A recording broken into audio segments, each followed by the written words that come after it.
Hello everyone and welcome to Sinful Gaming. I hope you're all doing well, I hope you're all staying safe, and most of all, I hope you're all fighting that war against the Grey. Today's video, we've got another Getting Started with Age of Sigmar 3rd edition video for you, and today we're going to be looking at the Kharadron Overlords, and in particular, an all-airship army. Now, this for me is one of the most exciting armies you can possibly field in all of Warhammer Age of Sigmar. It's an army that is going to 99% be nothing but airships. It's going to maybe have a few support pieces here and there, but it's not going to have any ground troops. Everything is in an airship. Everything will work with an airship. The whole theme is we are making the airships the focal point of this army. And so in this video, what we hope to do is we're going to tell you how this army will work on the tabletop and what it sort of gives you. We'll also talk about how we can get started with it, units we can use to expand upon our initial purchases for the army, and then we'll give you a little sample army list at the end of the video as well. Whether you can copy that or make your own adjustments and sort of build your own army from that.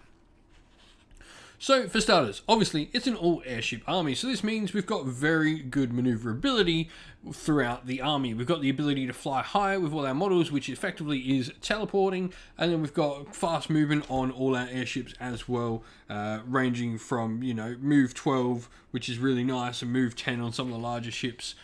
It's a decent amount of move with fly. The ability to sort of just pick up and drop somewhere else on the table with fly high is really nice as well. Obviously, it's Kharadron Overlords. We're getting a lot of shooting output from this. The benefit of this is the shooting output is on something much harder to remove.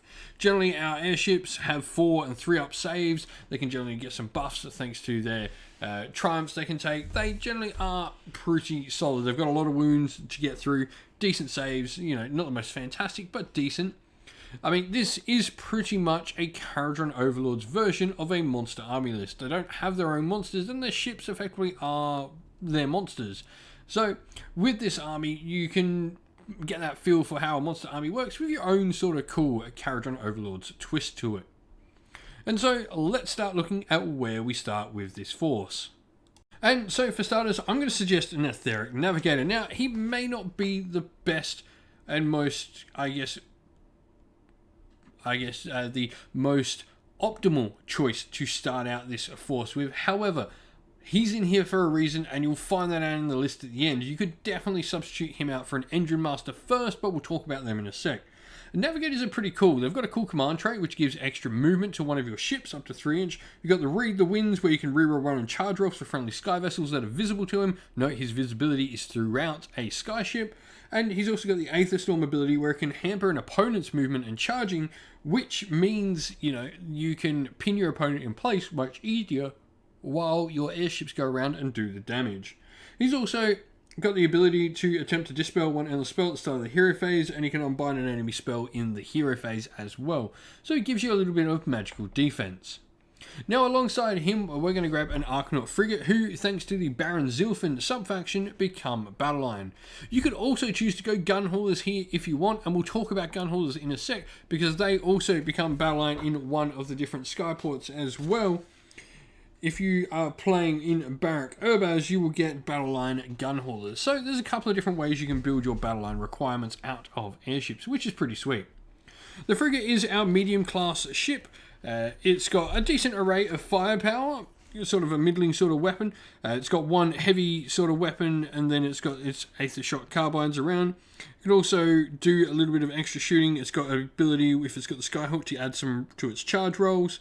For me, I personally prefer to put the heavy sky cannon on it for the shrapnel and shell shot versatility rather than the Skyhook. Though there are some combat options that definitely work well with a Skyhook as its main gun.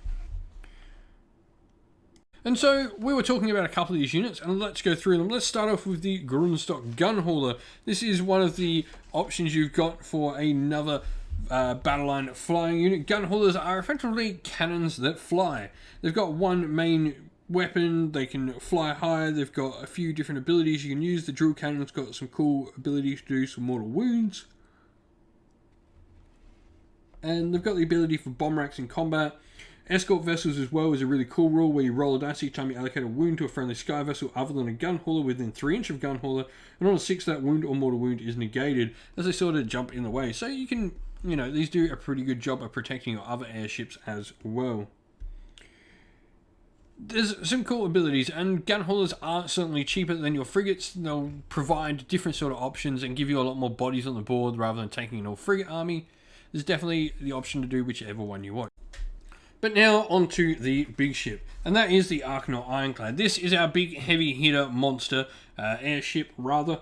And so it's got all the sort of generic abilities. It's got a great skyhook for some additional charge if you do. The sky cannon has the 2 firing option profiles.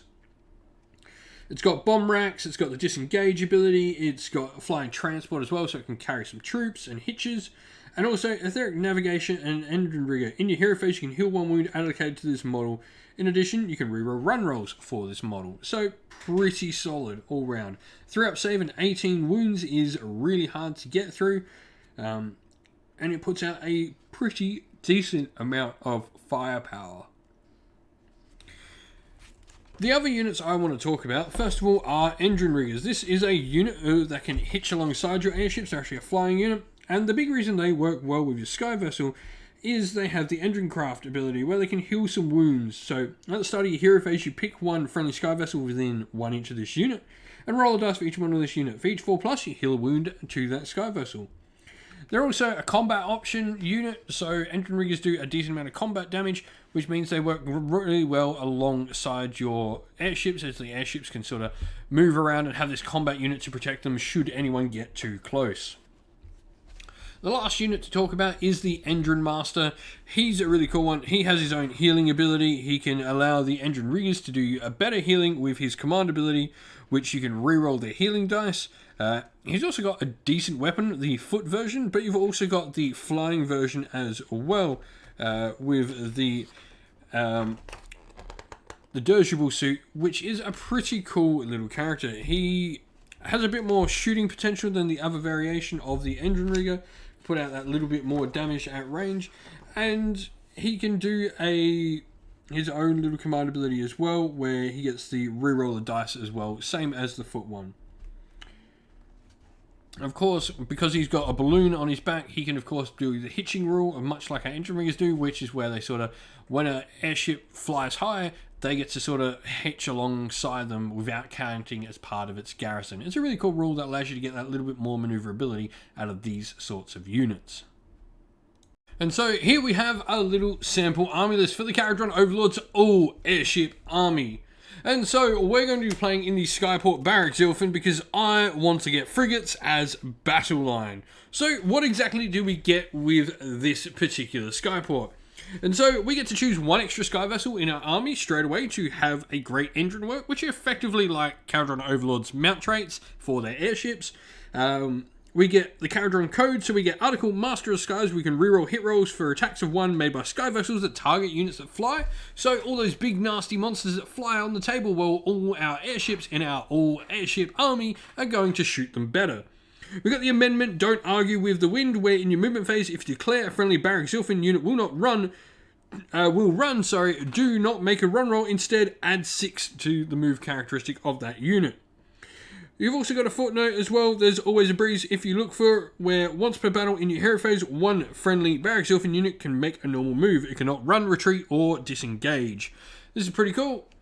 We also get a command trait, which we're not going to use in this list because it's for an admiral, though we'll talk about it anyway. Just in case you want to use an admiral, you effectively get to recycle command points used by said admiral on a 5+.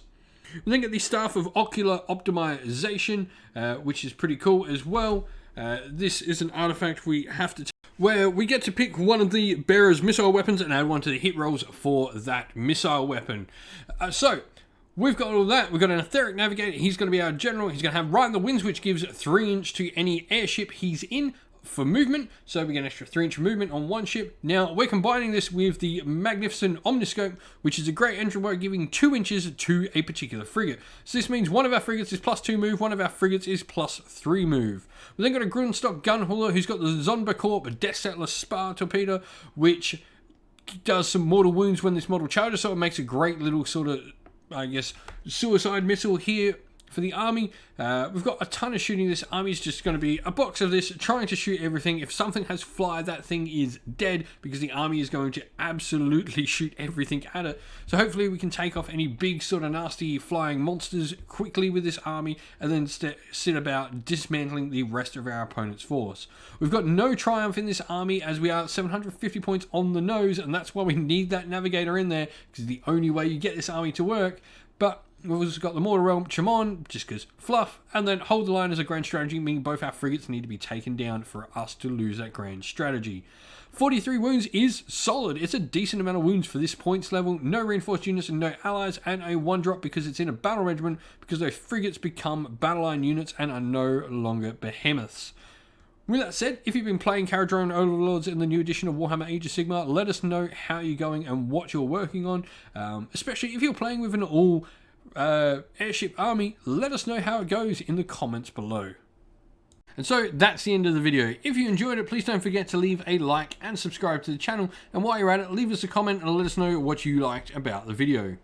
If you'd like to come chat more with me and other members of our fine community we've got going at Cinderful Gaming, you can do so by following the link in the description of the video to our Discord server. Lastly, if you'd like to help support the channel in another way, you can do so either by joining our Patreon or YouTube members. Our Patreon and YouTube members help decide what content we do on the channel. If you'd like to help support, that would be greatly appreciated, and we'd love to give a shout out to everyone who has helped support the channel via Patreon, and that is our patrons: Christian Weir, James, Soren, Chaos Spawn, AJC, Kenny Lyle, Outer and Shop First, Andrew Bowen, Nathan Fee, The Rising Ape, Q Dynamic, Agu, Anthony B, Dynet226, Anton Nilsson, and JJ Austrian. And a special thank you to our YouTube members who, by the way, don't forget, when we've got live streams and in the comments, you can use our special emojis on YouTube. You amazing people. Thank you to our YouTube members: Green Roots Gaming, Kenton Young, Steve T, The Real Zeop, Chris Wallace, Turai12, Vinny, Lock Lorick, The Johnny84, David Ellsworth, and a special thank you to Lady Witchfox Art, who does all the amazing artwork for the channel, and to Xmorphic, who does an amazing job at all the background work in our Discord server. Thank you to both of you. You do an amazing job and do so much for the channel. That's it for today, folks, though. Stay safe and stay well, and most of all, keep fighting that war against the grey. Ciao for now.